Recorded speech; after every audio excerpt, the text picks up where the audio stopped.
Hi, everyone. I'm Dr. Jennifer Dennis. I'm a professor of anatomy at Kansas City University in their School of Medicine.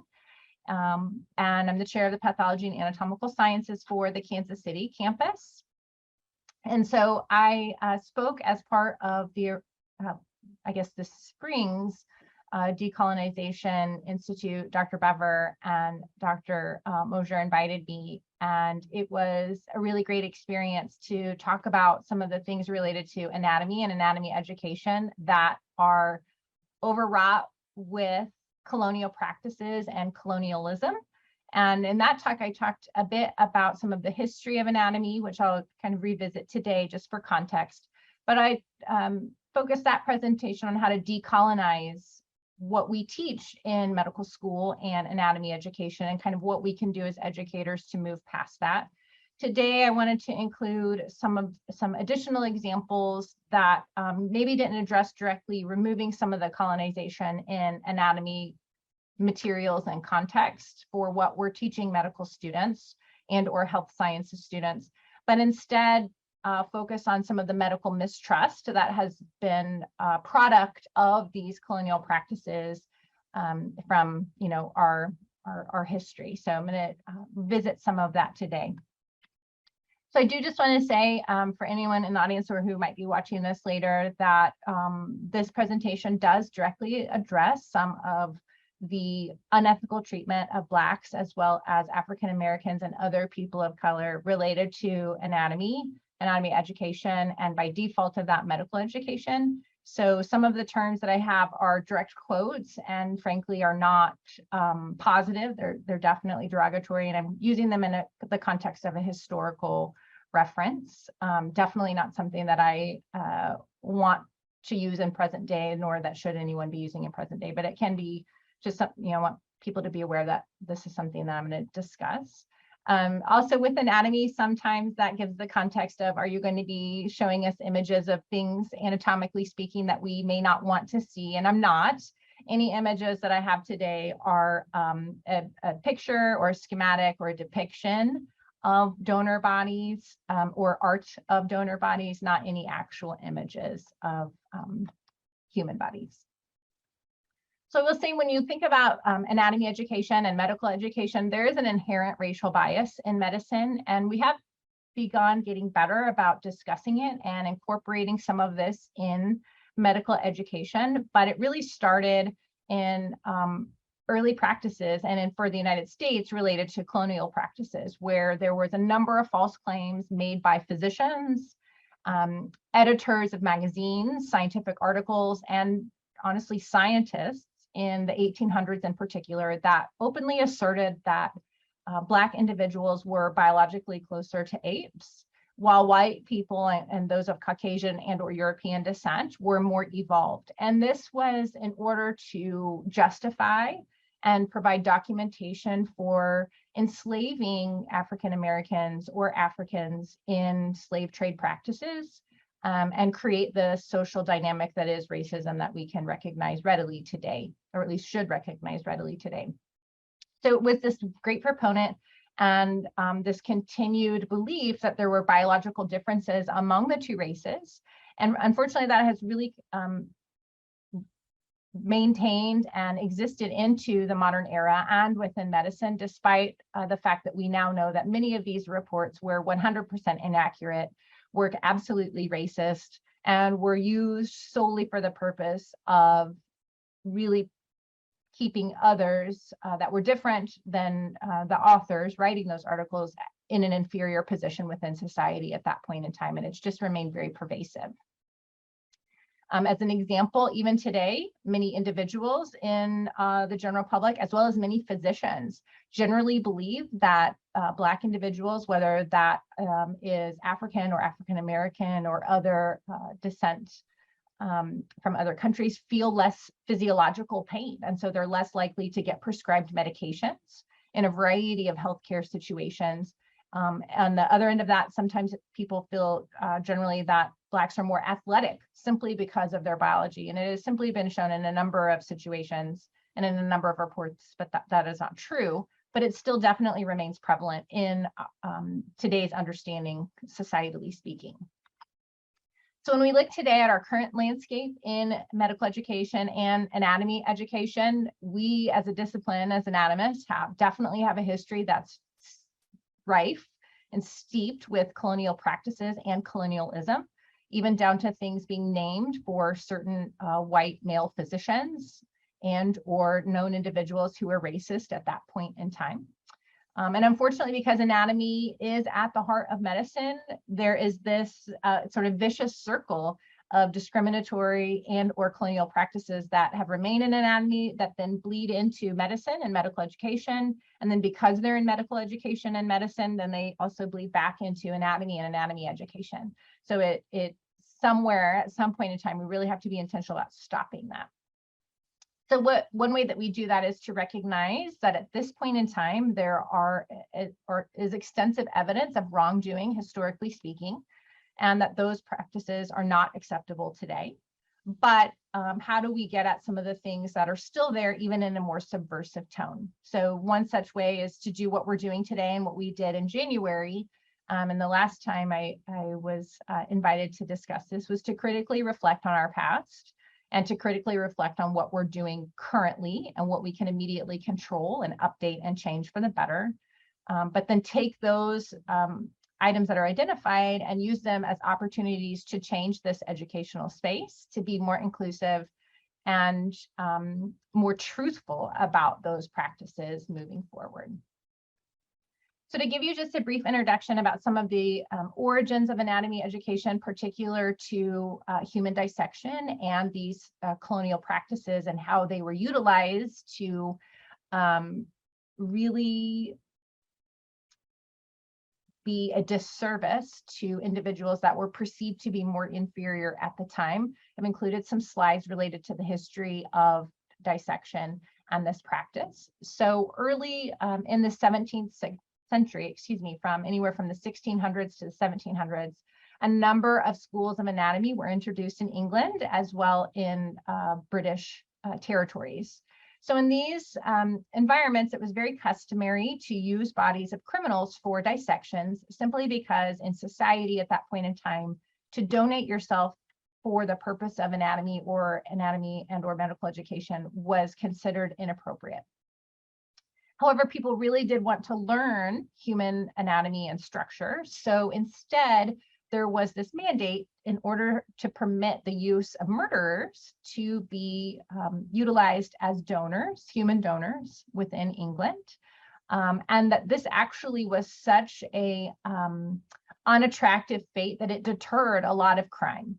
And the notion that you would be dissected as opposed to being punished for a crime in other ways was really a horrifying ideal.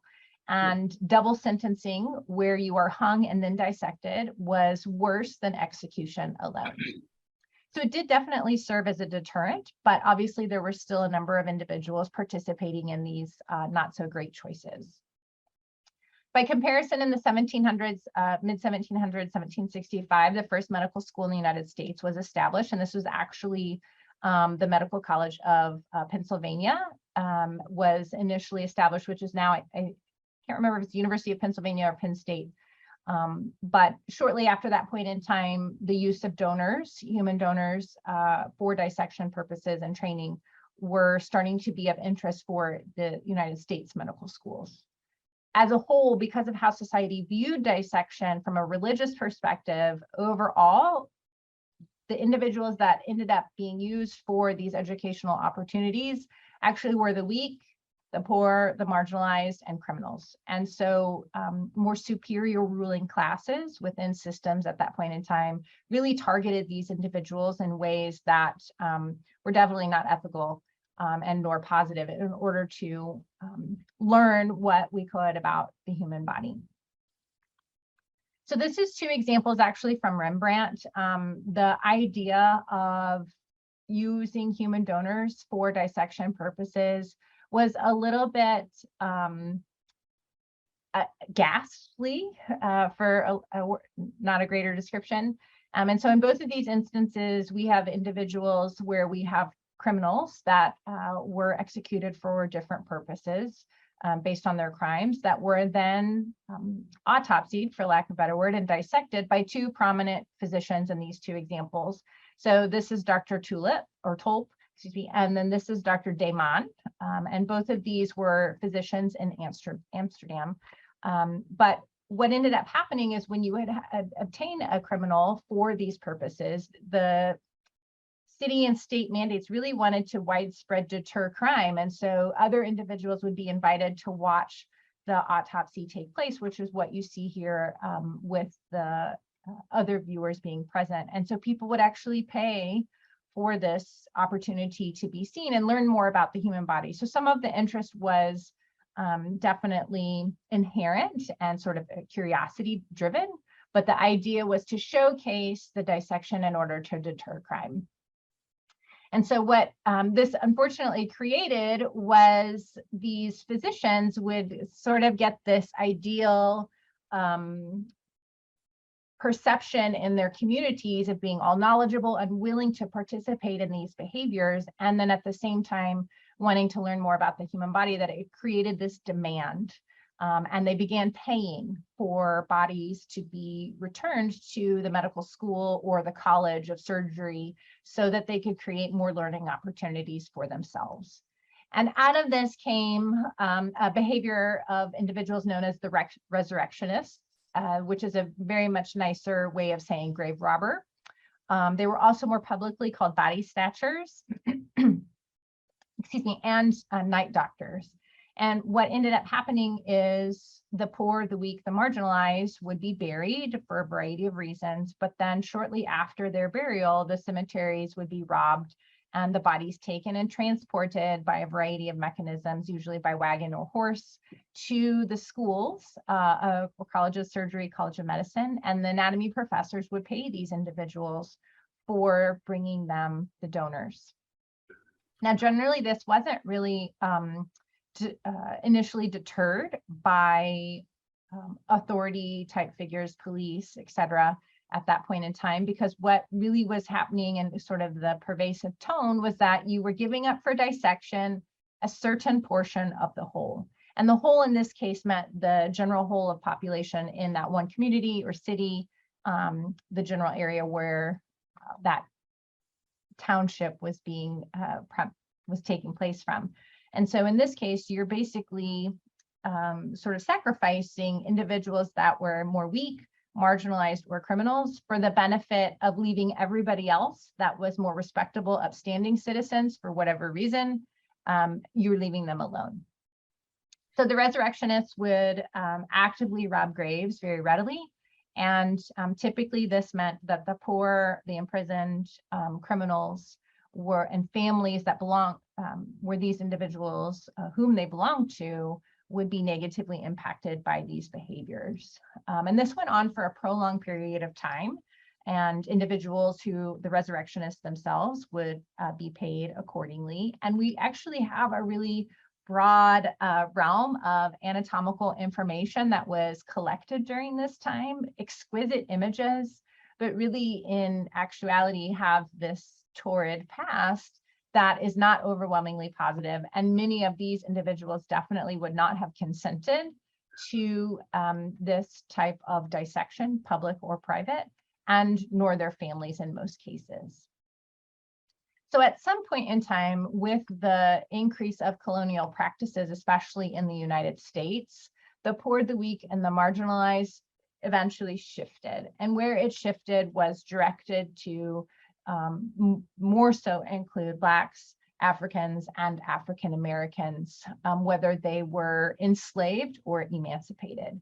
So by default, they became the primary source of anatomical donors and materials used for medical education during this time. And so generally, especially in the United States, the production were anyone who could be visually attributed to coming from Africa. And with targeting this particular group, no person can object. No one else in the whole of the city or the community, the population, would be bothered because we're really choosing a population of individuals that is inferior to us as perceived at that point in time. So by the late 1800s, most Black cemeteries had been burglarized, and most of the bodies sold to medical colleges. And this was particularly true in the United States. At this point in time, Black families and or those arriving straight on slave ships from Africa and or African Americans subsequently born in the United States were all buried separately from their Caucasian counterparts. So it was very easy to target these populations of individuals to be used for this purpose. Meanwhile, collectively saving individuals that they were too good to be used for dissection and or anatomy education. So funeral homes, street docks, anywhere where someone could honestly be taken and stolen and in theory would not be missed, were targets for individuals in this sort of time frame. And this practice went on for a prolonged period of time, where even in the early 1900s, 1920s and 30s, there are reports of people talking about body snatchers not going out at night simply because of these colonial practices remaining in what we kind of perceive as present day. So when we think about the bodies of the enslaved and the emancipated, it was really a source of pride for medical colleges to advertise, honestly advertise, for individuals who were considered inferior and Black and enslaved, and even those emancipated, to advertise and say, come in and we will utilize these people and teach a better community, but also at the same time solve a problem that you may have on your hands. And so this is an actual copy of a statement from an advertisement directly from South Carolina Medical College. Some advantages of a peculiar character are connected with this institution, meaning dissection. No place in the United States offers such great opportunities to learn anatomy. However, we utilize individuals and complete proper dissection in a way that won't ever bother anybody else because these people won't be missed. And this, although this is an example from the South Carolina Medical College, this would hold true for any of the 13 colonies that had medical colleges in this time frame. And they openly advertised this opportunity particularly for those who owned slaves. Additionally, for those that were still living on plantations and utilized in this way, obviously very unethically and amorally, even those that needed medical care were brought to the medical college and or clinics for treatment. And a lot of times the slave owners would even be paid for the opportunity to evaluate and treat the enslaved individuals on their farms, with the idea that we will treat the people that need medical care for you for free. However, you're also giving us this opportunity because that person who is owned by someone else in a absolutely horrifying situation doesn't get to give consent. You as their owner give consent for them to be treated for us in the way that we best see fit. And so because most people of color couldn't at that point in time pay for proper medical care or advanced medical care, this was a way to get free care at a specific range of hours, when in reality they were treated in ways that were definitely unethical. Less anesthetic would be used, unclean tools. It would have been sort of a quantity of treatment over quality, and at times also even be experimental in nature. Oh, I know this for sure, but in reality, the technique or the approach, actually, they were just using that particular enslaved individual as an opportunity to test something out and find out for sure. That way they could take that information and then use it more appropriately on their Caucasian patients instead. So because the owner was at liberty to do this, the family and or the person, their consent was completely irrelevant. So you can find examples of this in newspapers all throughout the South, and particularly areas even in the North that would have had medical colleges.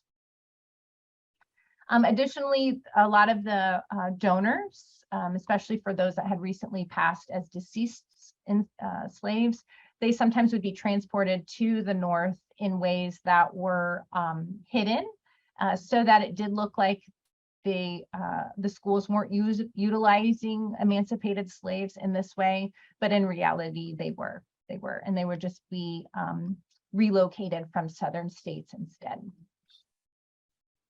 So I would say after a certain amount of time and a couple of missteps, and by missteps I mean instead of intentionally targeting Blacks, Africans, and or African Americans, there were instances where grave robbing actually negatively impacted other types of families, primarily in this case at this point in time, meaning Caucasian and white families or European families.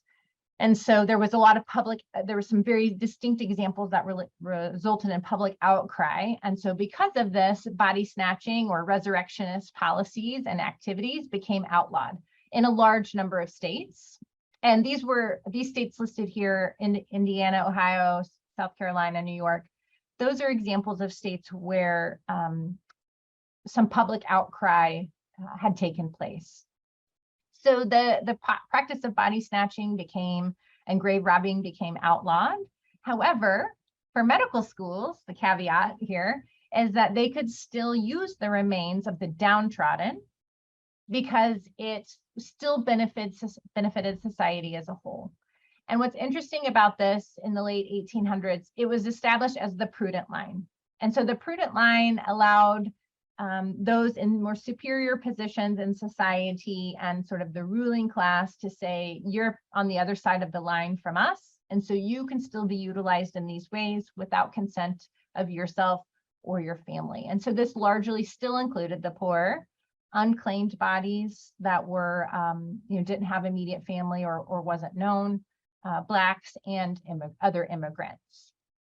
And so additionally, this allowed for this practice to keep pace and keep taking place. And then also for the areas where it really had more concern, the enforcement of this was minimal, if at all.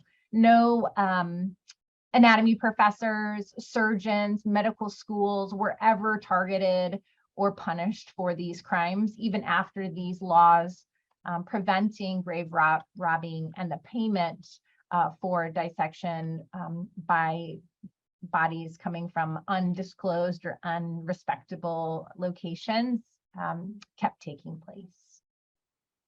I will say the other exception to this were Confederate soldiers and their wives. Despite some of those individuals being buried in cemeteries for the poor and or marginalized because of their service to the United States Confederate Army at that point in time, they were not included. And so some of that still keeps in place that colonial practice and the segregated policies. I will say there is a really great documentary about this if you're interested in watching it and can get access to it. It's called Until the Well Runs Dry, Medicine and the Exploitation of Black Bodies. And this is a specific story for the Medical College of Virginia, which is in Richmond, Virginia, and its involvement in the slave trade and using non-consenting donors for anatomy and medical education that really were solely of the enslaved during this time frame. And it is actually the intention of the university itself to try and acknowledge its involvement in this process firsthand. So I highly recommend it, especially for those of you that are in educational practices or just interested in this particular topic as a whole. So in moving forward from this, what eventually ended up happening was the American public became increasingly sympathetic towards the need of human dissection to best train our healthcare practitioners. And for a long time, that meant physicians and therefore surgeons. but it obviously has expanded to include a number of different healthcare professionals, even in present day.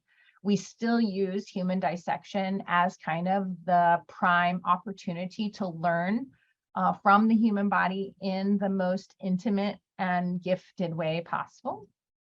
However, we still need to understand and recognize some of the unsafe and unethical practices that were taking place. And so at this point, most medical schools use voluntary donation of donors as the source of their human cadavers and human donor material.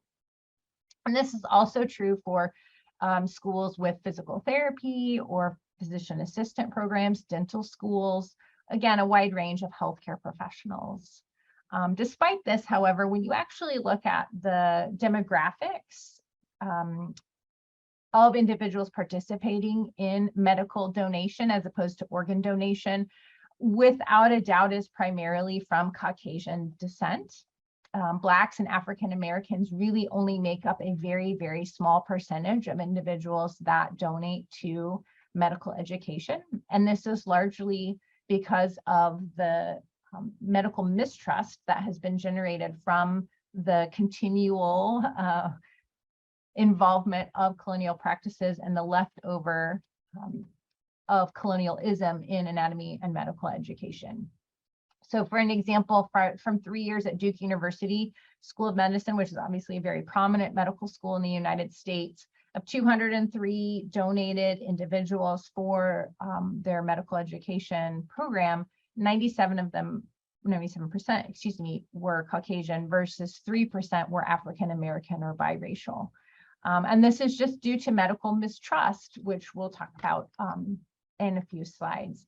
And so it is really hard to, one of the downsides of this is physicians in training and healthcare professionals in training now really only see Caucasian bodies without also seeing bodies that are representative of the patients that they will be treating as healthcare professionals. So it really only slants their education still further to be white focused and not as broad and varied as it actually is when you look at patient and hospital healthcare systems and who's coming in for medical care.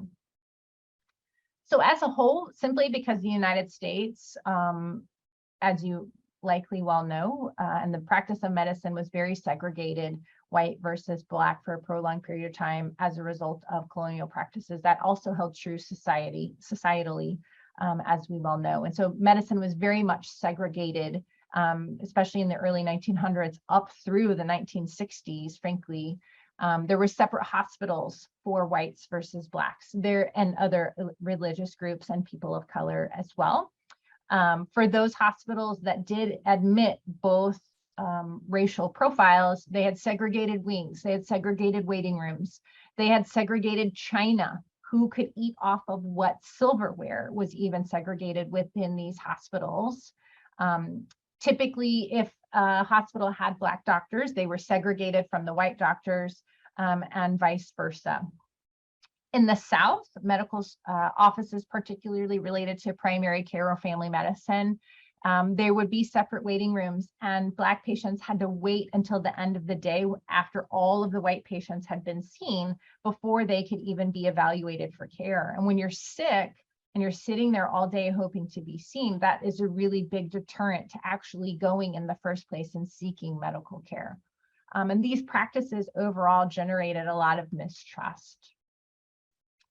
Additionally, there was just outright racial practices in a couple of different elements that I'm going to discuss here, but the examples are far, far reaching. I mean, you could give a whole week of seminars on ways within the medical system that Blacks and people of color have been racially discriminated against related to medical care. And one such example that's very prominent, frankly, is the Tuskegee syphilis study. This used to be called the Tuskegee experiment, but has been renamed to be more appropriate and respectful of the individuals involved. So this involved the United States Public Health Service basically joining forces with Tuskegee University, which is, Tuskegee Institute, which is now a university, which is in Alabama. in order to evaluate and study the progression of syphilis, which is a sexually transmitted infection. And initially, when the study was generated and conceived, the treatment of syphilis was unclear, and the progression of the disease was also wanting to be further studied. So they recruited individuals from Black and African American neighborhoods and farms in order to participate in this study, simply because it was perceived that syphilis was much more prominent in these communities because they were Black. So they enrolled a number of African American men in this study without consenting them. And instead, they took samples from them and put them through physical fitness assessments, and did not tell those that were actually had syphilis but were not showing symptoms of the disease that they were ill. And additionally, if left untreated, it was determined to cause scars and other types of neurological damage in individuals that didn't know that they needed to get treatment in the first place. So in this study, they pretended to give the men medical care, but really they were only monitoring how the disease developed in them further. And at one point, as you'll see, actually withheld care from these individuals. And it's interesting to think about this now, because we want to think that this was a really long time ago, but it went on for 5 kind of distinct periods of time: early 1930, late 1930s, late 1940, early 1950s, and even into the late 1960s and 1970. So it's not that long ago. I mean, I was born in the 70s, and to think that something like this was going on in the same decade in which I was born is really a horrifying concept to think about and address. As part of this study, what was happening sort of simultaneously over these 5 periods of time when it was ongoing and they were evaluating these men, penicillin was actually discovered and known and recognized to be the gold standard in treatment for syphilis by the late 1940s. So great that it often only required 1 dose for treatment of the disease. However, even though the researchers knew that this was ongoing, they chose to withhold this medication from the participants. And they did that so that they could continue to learn more about how the disease progressed in later stages as individuals aged. So about 200 people, 200 men, were allowed to suffer from this disease and were never given treatment. And in addition, they were deterred from pursuing treatment anywhere else as well. So actually in the early 1970s, there was an article that was released by the Associated Press in the news that exposed the study. And it subsequently was shut down about 2 months later due to public outcry. That was in 1972. That's not that long ago. And in 1973, an ad hoc panel was generated, or in 1973, they published the report, but in 1972, the panel was put together and they reviewed all of the documentation from the study. And so they confirmed the mistreatment of the individuals. They condemned openly the deception by the United States Public Health Service, and really brought to light what was going on for this period of 40 plus years. Unfortunately, not a single researcher involved, nor anyone from the institute, now university, was ever legally punished. The men involved, which are shown here, some of whom are shown here, never were so far aged that they couldn't actually receive treatment. So they were left with this condition despite treatment having been an option to them at one point in time. And so this is one significant source of medical mistrust related to colonial practices. This was solely because individuals thought that Blacks, African Americans, Africans were not worthy and could be used in this way in an unethical treatment and an unethical study. So this has been very pervasive and has continued today. And the last participant in the study actually passed away in 2004. But in 1997, President Clinton issued a presidential apology to the participants and their families. as a way of trying to make reparation, although I think we could all agree that's not really possible at this point. Another such example of a source of medical mistrust and mistreatment related to colonial practices is Mrs. Henrietta Lacks. And this is her here. There was actually a book written about her. I highly recommend it. I read it myself firsthand. So she was a young Black mother of 5 living in Baltimore, Maryland, and she went to the hospital in the early 1950s complaining of vaginal bleeding. And she went to Johns Hopkins, which is, if we think of what that means now, we can recognize that this is a really prominent hospital, but at the time was one of only few in the state who would actually treat Blacks and African Americans solely because of the color of their skin. When she was examined, they found a very large tumor on her cervix. She did undergo radium treatments, which were kind of the key option for cancer treatment at that point in time, but honestly died just a few months later in October of that same year. When she was undergoing evaluation and some of these treatments, they actually collected a biopsy of her tumor without her knowledge and without her consent, and they sent it to a neighboring lab associated with Johns Hopkins for study. Now, I will say that lab collected patients from samples from anyone with cervical cancer, regardless of their socioeconomic status. But it's particularly problematic which would be bad for anybody, but it's particularly problematic that in this example, we are yet again taking advantage of someone because of the color of their skin. So what was interesting about Henrietta's cells collected from her biopsy was that they were extraordinarily unique. In any of the other biopsies, the samples would try to be grown in the lab and studied further to understand cancer as a disease, but they would always die.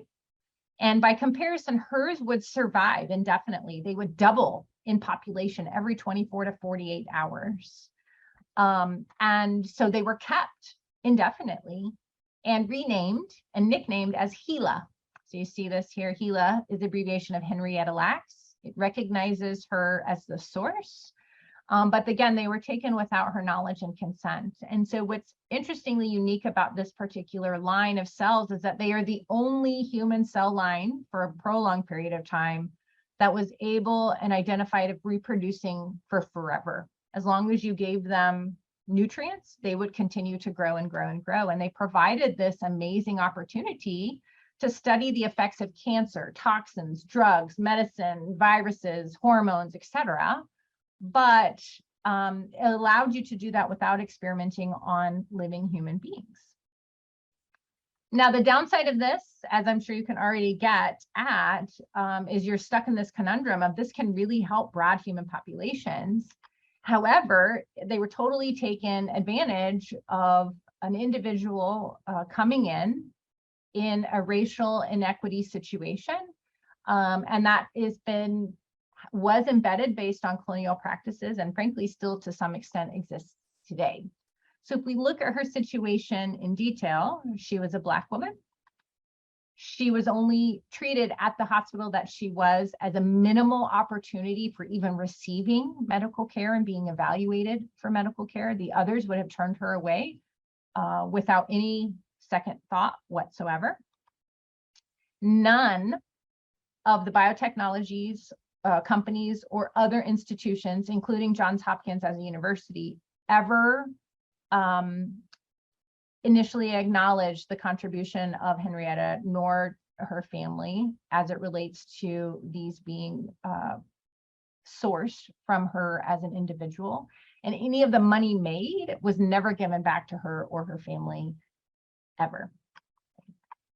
For decades, they repeatedly failed to ask her family for consent as they continued to distribute and share these cells with a number of different biotechnology companies, universities, firms, etc. And then once they did decide to publish her genetic sequence of those cells, they never asked for the family's consent in doing that, even though the genome that they were publishing belonged to a human being. So there was a lot of missteps in this particular situation. And it wasn't until the book, honestly, that this was ever even brought to light and made public. So as a whole, the genome was eventually pulled from publish, the internet, things like that. And then it was republished only after the NIH forced an agreement between the scientific journal and the family. And that the NIH approved of posting this after this agreement was met and consent was given by the family. So as I said, the book is really what brought this out. Otherwise, Johns Hopkins, none of the biotechnology firms or anything was willing or interested in promoting the behavior or acknowledging her as the source for this. And even still, 50 years later, Johns Hopkins has said, we should have done more, but we didn't. And we will continue to work with the family out of respect, but also while acknowledging their privacy and personal boundaries, right? So I will say Johns Hopkins has said that they've never made any money off of her cells, but I can tell you I have used them myself. And they were never told to me, as at the time when I was using them, it wasn't known that that's where they had come from. So it is interesting when we think about, oh, that couldn't be something that involves us by practice. I would never do that. It still is something that came across my scientific training and was part of the impetus of me reading the book and really recognizing my own involvement, even if it was inadvertent. So I highly recommend if you haven't had an opportunity to read it already. And I know there's, I think, a movie produced by Oprah Winfrey, of all people, highlighting her contributions to science. So what's interesting is when we think about medicine, being very segregated, what actually caused a desegregation of medical care was actually Medicare. And so 1965 was the year that really civil rights were brought to US hospitals, causing this desegregation of the waiting rooms, of the china, of the practices of the physicians. And our hospitals and patient offices went from being some of the most segregated places in the United States to being the most integrated. It really was based on Medicare forcing these hospitals to do so. That way they could be paid in order for services and care given to increasingly elderly populations. The money was so great, it drove the desegregation. However, we, I think, collectively now, even in our own community, can recognize how still racially segregated the healthcare system is in the United States, as well as even some of our living quarters and living areas and types of hospitals that we have access to as compared to other groups, depending on where we live. So our system is certainly struggling. And one thing that still is pervasive in this that reflects back to these colonial times is medical mistrust. So this is the failure to believe that healthcare organizations and or healthcare providers have a genuine care and best interest for the patient at heart, and that they will follow best practice and things that are honest and true. But when you actually look at who has medical mistrust within the population, it really is distinctly boundary lines and very segregated. So without question, Blacks, Africans, and African Americans have a significant amount of mistrust, as well as other groups of people of color as compared to white Americans. And so just in evaluating statements like doctors treat African Americans and white people the same, 7% of white patients agree to that. Yeah, we are treated equally regardless of our skin color, whereas half of African Americans don't believe that. They disagree. We're not treated equally because of our color of skin. Patients have sometimes been deceived or misled by healthcare organizations. Again, 7% of white patients say that they have been deceived by healthcare organizations or healthcare professionals. By comparison, 40% of African Americans believe this particular statement, that at some point in time, they have been deceived or their race has been deceived by healthcare professionals. And I can tell you, just speaking from personal experience, my mom a couple of years ago was in the hospital around the same time that the COVID-19 vaccine had come out. And there was this wonderful woman who happened to be African American, and she was sort of a monitor, for lack of a better word, patient, family, help representative in the waiting room. And we were there so often related to my mom's care that we really got to know her very well. Her name was Gail, and she knew what I did, what other members of my family did, and she openly told me, and she was probably in her late 60s, I won't get the vaccine because I don't believe, based on things like Tuskegee, that I can trust that it's going to be the right thing for me as someone who is Black. And it was the first time anyone had ever vocalized that to me. But I can absolutely, even with my own background, can absolutely understand why there would be hesitancy there.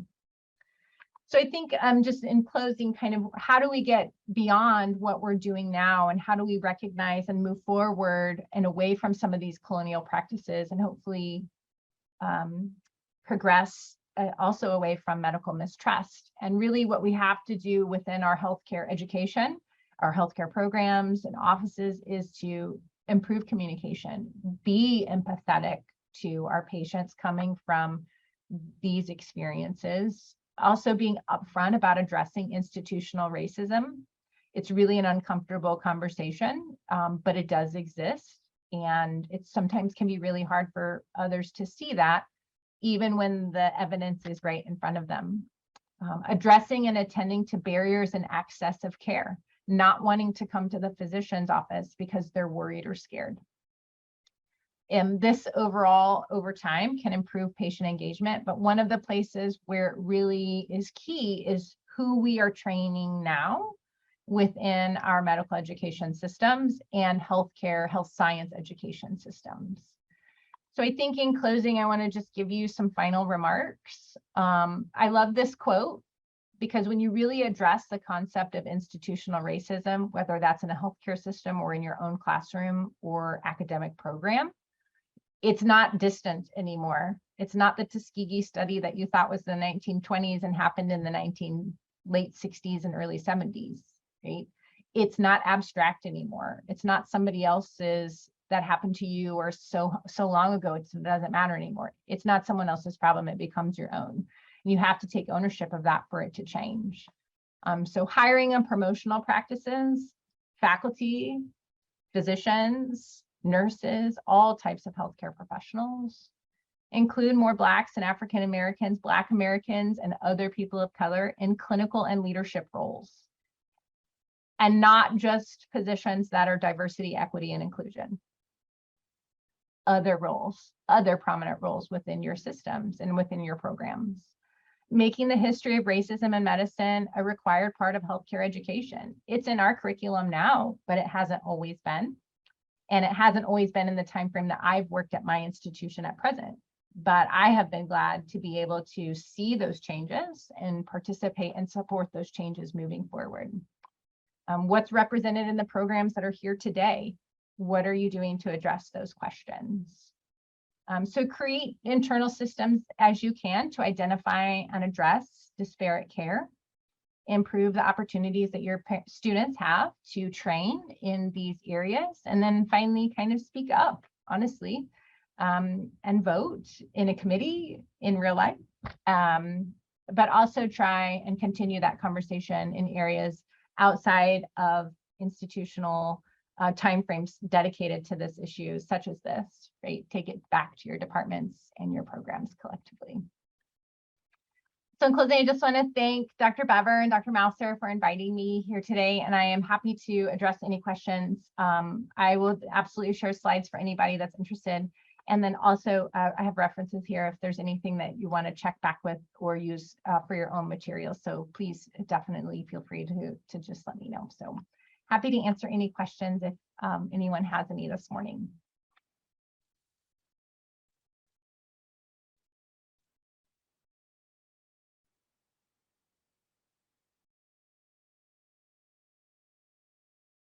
Can you get it? Say that again. Yeah. Thank you very much. I learned so much. Your presentation was as brilliant as it was horrifying.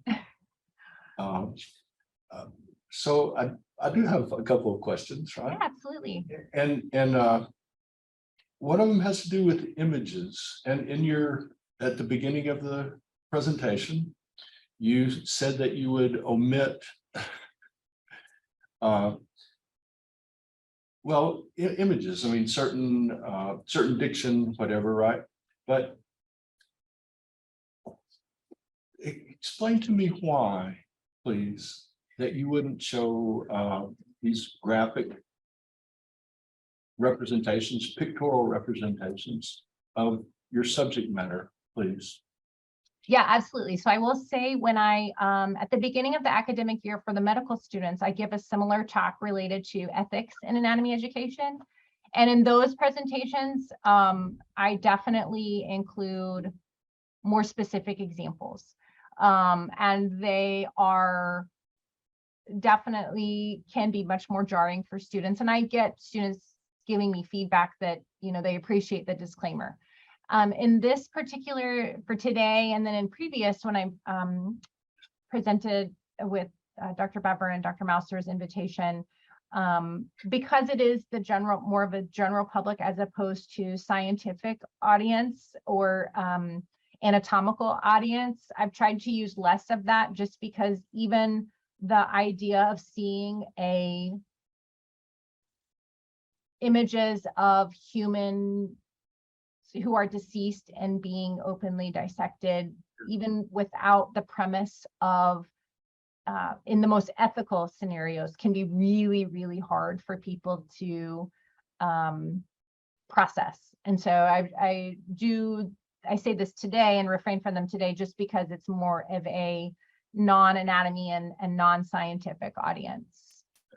No, I understand that. I mean, I suspected that for medical presentations, it would be much different, right?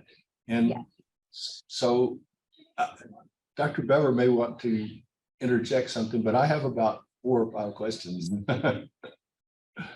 What I saw in the chat, she said that I don't show photographs, just illustration. There's a conversation that comes up in my medical history classes. When do we show images and when not? And that's a really great question. It's something that we actively discuss for our students, because I know for individuals that come through our gift body program as organized and by my institution, it's run through my department, that the individuals that are donating to medical education are consenting and agreeing to be photographed and have their bodies and tissues used for educational and or research purposes. Sometimes when we have other sources that we pull from, we don't know where those images came from. So we don't know that that person did or didn't consent. And it is to some extent a good practice to try and think about that. Although with the context of a medical history class, it's in an educational environment. And so I would definitely share there, but I would be much more reserved in my decision to do that related to social media or outside of a class. Just to be cognizant that sometimes these images were never collected with the involvement of the person saying it was okay. A prime example of that is some of the German anatomy resources that were honestly exquisitely produced in the late 1940s and early 1950s, but were only able to be reproduced and produced because of victims of the Holocaust. And I know we can all definitely agree that those individuals that were used for dissection to prepare those images in those atlases definitely were not giving consent and were only being used as part of, one of the most horrifying events in our world history. And in that context, even though it's in a book, sometimes it still doesn't make it okay when we understand in reality where it came from.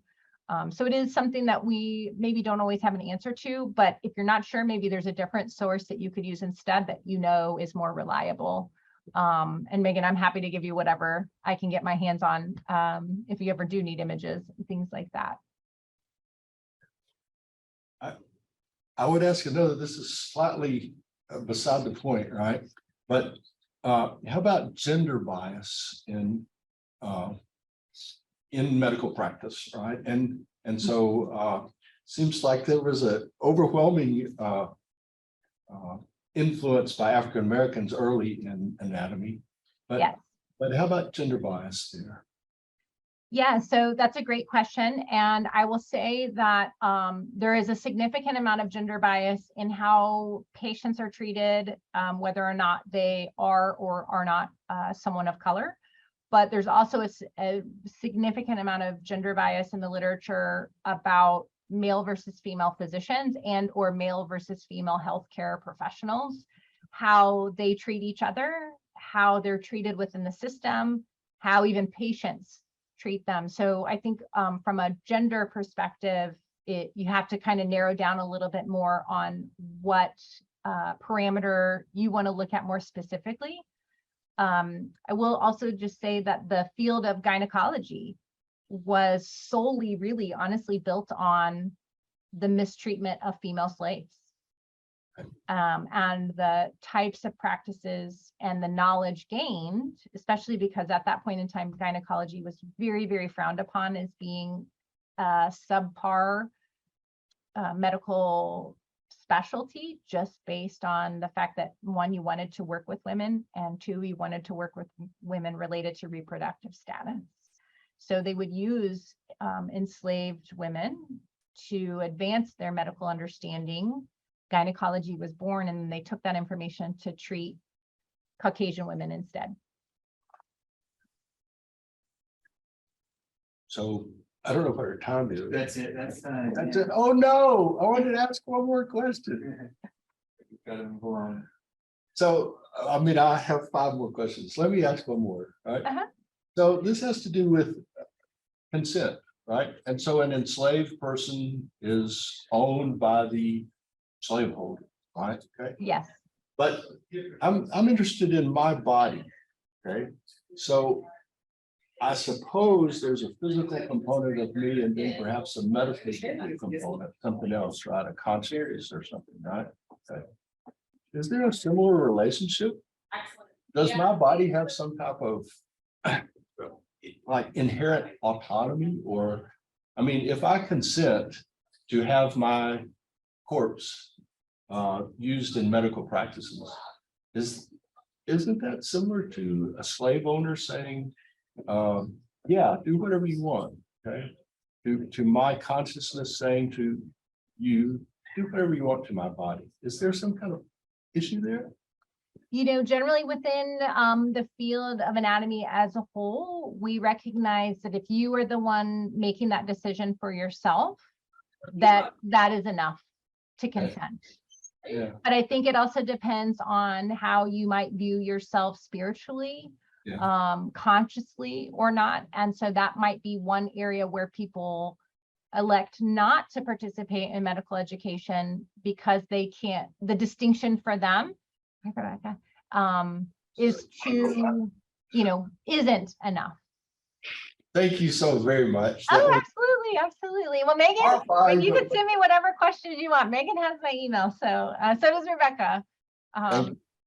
It's a great topic, so I appreciate the invitation today.